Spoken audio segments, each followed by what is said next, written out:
So what is the Feast of the Sacred Heart? A lot can be said. Let me keep it simple. Jesus pulled his heart out of his chest, look at the screen, and he said, it's not like a Valentine's heart. It's got thorns around it. It's suffering. It looks like a suffering heart to me. It's showing a lot of love, but it's showing a lot of pain. And as he told St. Margaret Mary, he said, my greatest wound was indifferentism. Boy, can I relate to that. I used to go to Ohio State, Michigan tailgate parties for 4 days straight. Maybe you can relate.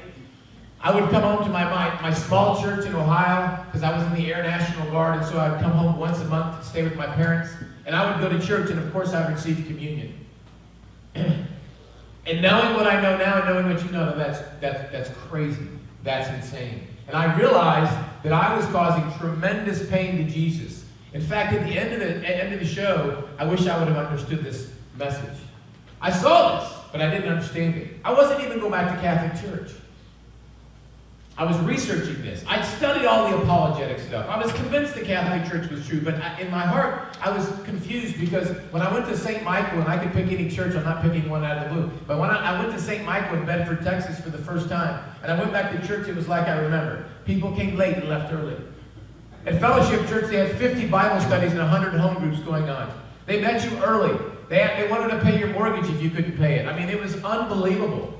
And I thought, how can this be true? How could the Catholic Church, everything that Scott Hahn and Steve Ray and David Curry and all these people that I heard, how could this be true? If this is true, why isn't the church on fire? I didn't figure all this out until this message for me. At the end of the show, he asked Catalina, he said, what do you want people to get from this? I'm like, give it to me. What is it? She said 2 things.